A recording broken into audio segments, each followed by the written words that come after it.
Coming up on the Angus Report, why beef is the ultimate plant-based protein, how to avoid common mistakes when it comes to beef cattle nutrition, and Angus Convention is coming up, what you need to know to attend.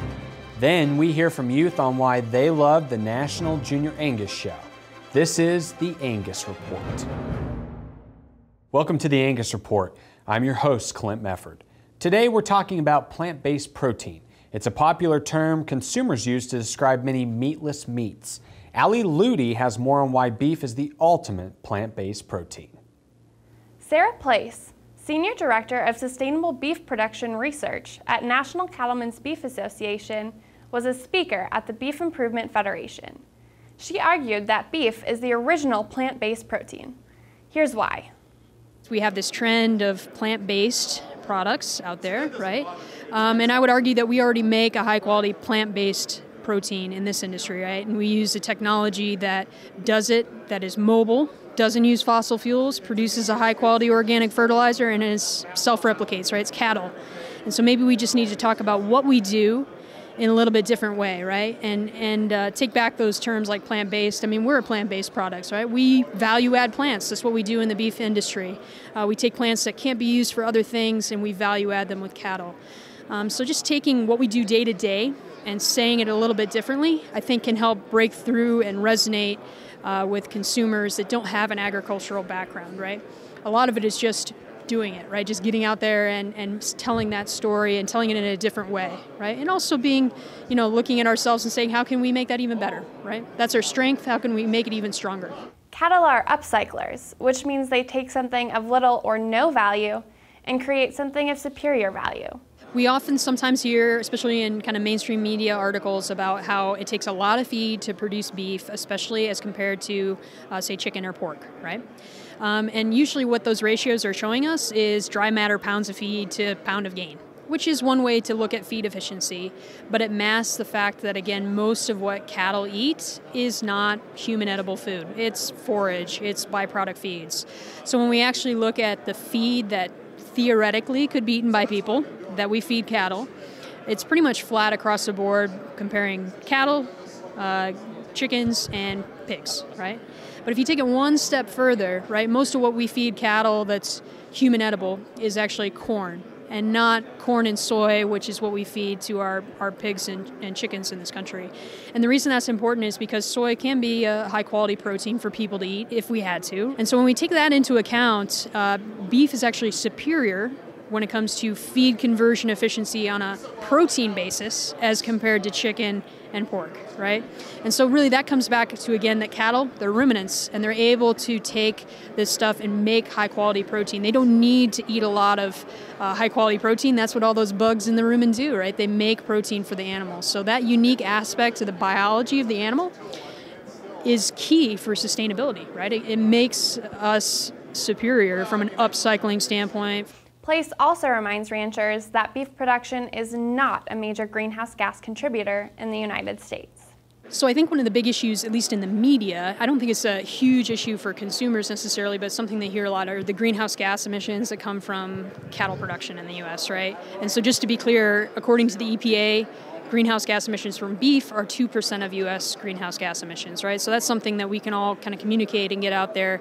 That is government data. That's not something we're coming up with. Transportation's 26%, electricity's 30% of greenhouse gas emissions, right? So just providing that context for people that are sources that, again, we're not funding. This is just, unbiased research, right? We're not a major contributor to greenhouse gas emissions in this country. Those statistics really spell out the great sustainability story the beef industry can tell. Visit beefusa.org for more information. Much to the frustration of farmers and ranchers, the 2018 Farm Bill is taking longer to pass than expected. But on July 18th, Congress took a step toward resolve. The House approved a motion to move Farm Bill discussions to a conference committee. The Senate is expected to approve a similar motion soon. In conference committee, selected representatives from the House and Senate will hash out differences between both Farm Bill versions to create one final bill. One key difference between bills is a funding for a foot and mouth disease vaccine bank. The House voted to support mandatory funding for an FMD bank and would provide $450 million in funding over the 5-year Farm Bill. The Senate bill authorized funding, however, doesn't allocate actual dollars. House Agriculture Chairman Mike Conaway is hopeful that the conference committee can find a solution by September 30th. That's when the current Farm Bill expires. As discussions continue, we'll keep you updated. Tucker Wagner, graduate assistant in animal and dairy sciences at Mississippi State University, recently spoke at the Cattlemen's Boot Camp held in Starkville, Mississippi. Wagner told us the biggest mistake producers make regarding forage and hay nutritional content. I would say the biggest mistake that producers have in terms of nutrition, particularly here in the Southeast or Mississippi, is not knowing the value of our hay and actual crude protein or energy. We fail to get that tested a lot of times, and I think we could better feed our cows if we knew exactly what the value of that hay was. Wagner wants producers to know what their nutrition base is. So whether it's forage, if we're utilizing a protein supplement, knowing the exact value of that, and also knowing what our nutrition value, our nutrient requirements are for our cow, whether she's lactating or just gestating, or maybe it's a growing heifer, knowing exactly what she needs and making sure we're supplying her with the right nutrients. We know cows that, our heifers that are first calf heifers require a lot of nutrients, or if they're lactating, require a lot of nutrients. So we're going to have to ask, or our hay is going to have to be a touch better in terms of our protein percentage and our energy versus a cow that's just gestating. She's got much lower nutrition requirements. So in that case, maybe our hay doesn't have to be as good, so to speak.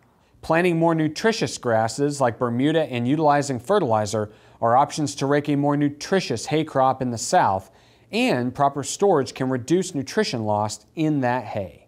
So storing our hay is sure kind of prolongs the value of that hay. So if that hay is stored outside uncovered, we're going to see upwards of 20 to 30% of loss in that hay. So if we can, one, get that hay covered as well as getting it off the ground, so maybe that's a tarp or a hay barn, whatever the case may be, we can get more value out of just one bale. Reach out to your local extension agent for more information on beef cow nutrition. An invasive tick species was recently found in Benton County, Arkansas. The longhorn tick is an aggressive pest and was first identified in New Jersey in November. Since then, it's also been seen in several other states. Native to Western Asia, the tick poses a threat to livestock, causing stress, increased body temperature, and exhaustion. The tick is known to carry several human and animal diseases. According to the Texas Animal Health Commission, the longhorn tick can reproduce without a male. That means one female tick can produce a population to cause an infestation. But University of Arkansas Extension entomologist Kelly Lofton says the tick does not present any new challenges to human or animal health. Still, TAHC encourages producers and veterinarians to keep an eye out for longhorn ticks. Sprays, dips, or other long-term pesticide treatments can help prevent ticks from attaching to animals. Proper field management can also help control the pesky bugs. Stay tuned, the Angus Report will be back after this.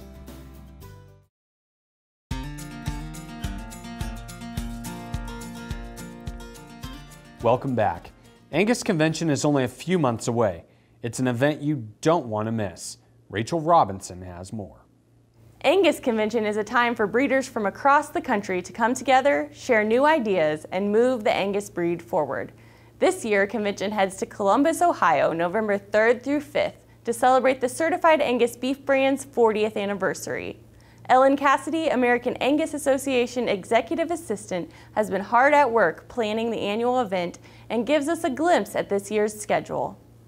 So this year on the main stage, we're going to have Alan Michigimba and we'll have John Sticka, and they're going to talk about the leadership and everything going on within this association and the history of certified Angus beef as well.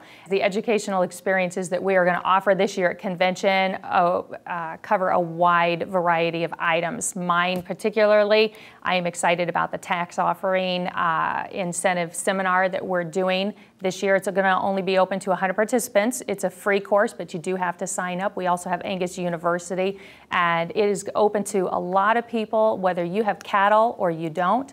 It is going to be a great educational experience for everybody. The National Angus Tour is a unique part of convention and takes attendees to state Angus operations. This year, it's extra special. We're going to visit Clay Lick Run Farms, and we are also going to take the tour up to Certified Angus Beef, and they will get to experience the office visit. They'll get to go through the culinary center, and they will have the lunch celebrated there. We're going to take 400 participants this year.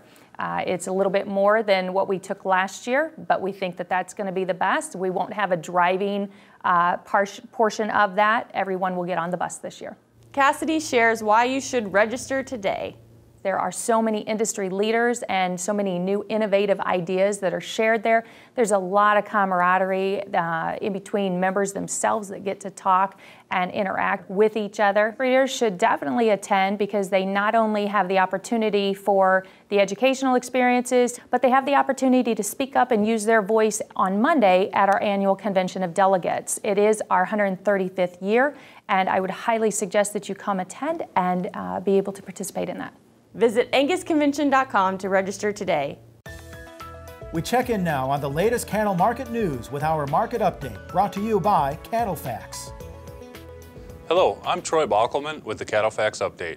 Carcass weights, along with slaughter, determine the overall tonnage that is produced by the industry, and changes in one or the other can impact the cattle market. Currently, steer carcass weights are a modest 3 pounds heavier than the same week a year ago, with a year-to-date average that is 6 pounds heavier than 2017 levels. Strong basis and cattle prices encouraged movement from the feed yard to the packer, and the feed yard sector was current. As a result, 2018 had the third largest weight decline from January 1st on record. 2003 and 2017 are the only years with larger weight declines. The 2018 seasonal low for steer carcass weights occurred at 846 pounds, which is a 6.2% decrease from January 1st. Carcass weights seasonally move higher into the fall before leveling off or moving slightly lower into the year's end. The typical increase from the carcass weight low would put the seasonal high in the fall of the year around 897 pounds. Some factors that could influence carcass weights are building a front-end supply, packer and feedlot profitability, basis levels, feeding conditions, and corn prices, to name a few. As feed yards are entering a period of losses, there are premiums built into the deferred live cattle futures. It is likely that weights could move higher than the average suggests. As corn prices have retreated in the last few months, feed costs could also support feeding cattle to heavier weights. The annual fed cattle carcass weights are expected to increase 13 pounds in 2018 in combination with a fed cattle harvest that is expected to be 500,000 head larger. This equates to fed cattle beef production roughly 800 million pounds larger in 2018. If carcass weights increase more than current expectations, the additional beef production could pressure the market. The opposite is also true if carcass weights are lighter than was what is expected. For the Angus Report and Cattle Facts, I'm Troy Bockelman. To learn more about Cattle Facts, your leading source for beef industry market information, visit cattlefacts.com. Next on the Angus Report, Mark McCulley, Certified Angus Beef Vice President of Production, answers one of the most commonly asked questions in the beef industry today.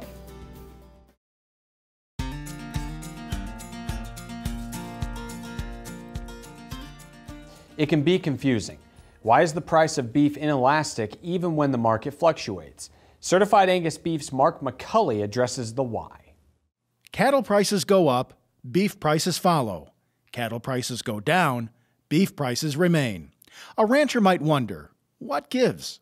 A common question we get from cattlemen is they know the price of fed cattle that they're selling to the packer, and then they walk into a grocery store and see a price per pound that's significantly higher than the price they sold those fed cattle for. And we get that question sometimes of what's the disconnect? Mark McCulley says, don't always assume retail price is driven off the price of goods. There is a cost for everything in between. From the time we sell, say, $1.20 fed cattle to the time the packer is then processing those and the costs associated with all of that, to the pieces and parts that they sell on out through all the channels of distribution to retailers and then ultimately to the consumer. Those steps create the great eating experience the consumer craves. The best example is as we look at kind of how that $1.20 fed cattle can convert to something that as you walk in the grocery store and maybe find a $25 filet mignon.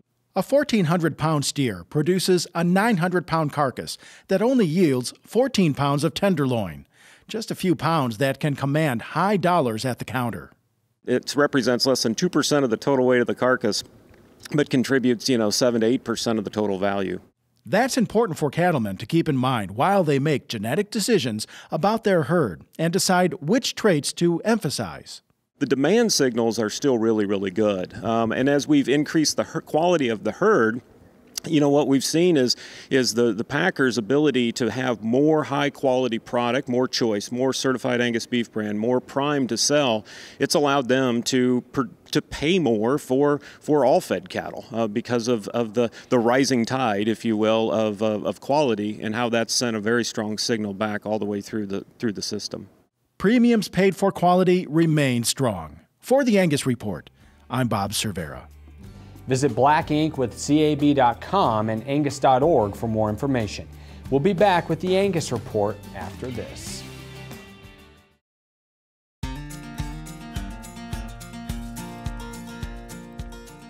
Last week on the Angus Report, we celebrated the 50th National Junior Angus Show and shared stories about families who have made the Junior Show a tradition. This week, we share the many reasons why folks love the Junior Show.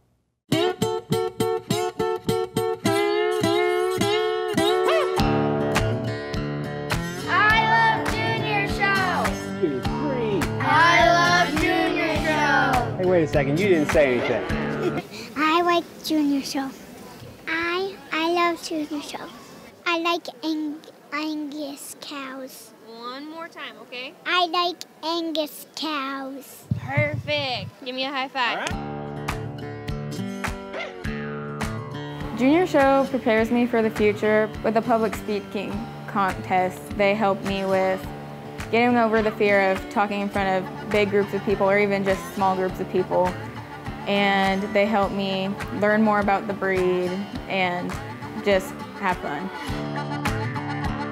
Don't be shy when meeting new people. I was really shy as a kid and I kind of regret that because this has taught me how to make new friends, meet new people, not be worried about how they're going to perceive you, how they're going to judge you. It teaches you about responsibility, a lot about working together as a team, know who you're with so you can achieve your goals. It teaches you a lot about work ethic and just how to get along with everybody. The National Junior Angus Show means to me just connecting. Connections, this is a great place to connect with many juniors that you might not see on the eastern side of the United States. I think it's also a great way to represent our industry and the Angus breed itself because this show is very, very unique.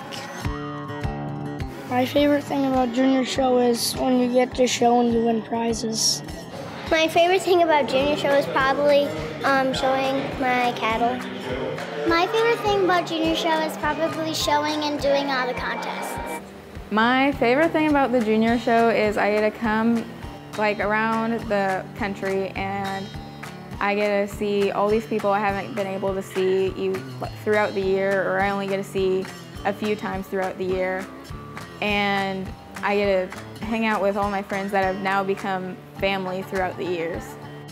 My favorite thing about Junior Show is probably being with my friends and probably the contests.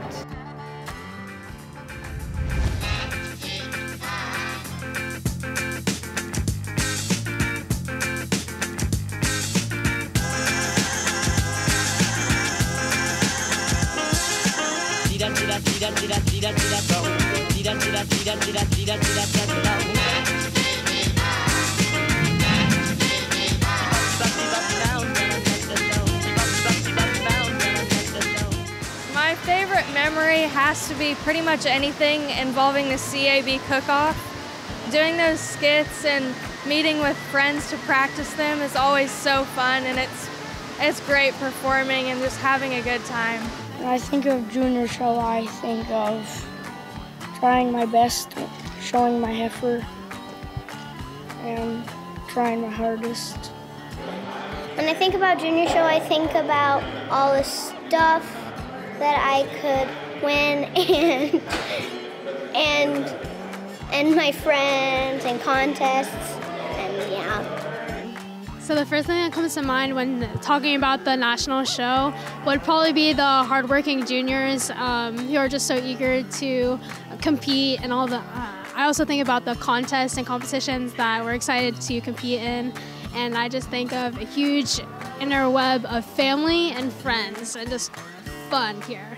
When I think about junior show, I probably think of like hanging with my friends and ice cream and all that. Okay. When I think of junior show, I think of the thought of family, and I think of how much passion each kid in this breed has and how much work we've all put in just for this single show. When I think about junior show, I think about hanging out with my friends and having fun. My goals are at the junior show is to get in a good place when I show. My biggest goal at junior show is probably winning a trophy. My biggest goal at junior show is probably to either win a contest or go to state finals for Quiz Bowl. Some of my goals for junior show are, like most kids, do as good as I can in all of the contests, make sure my heifer looks as good as she can, and go out and make friends even with the kids I've not met yet.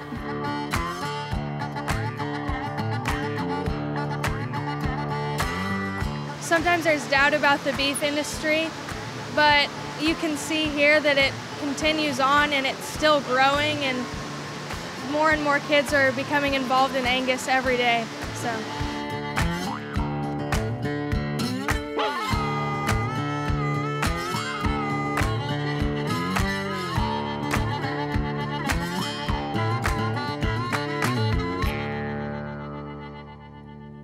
You know, they have a lot to look forward to as they grow up in the National Junior Angus Association.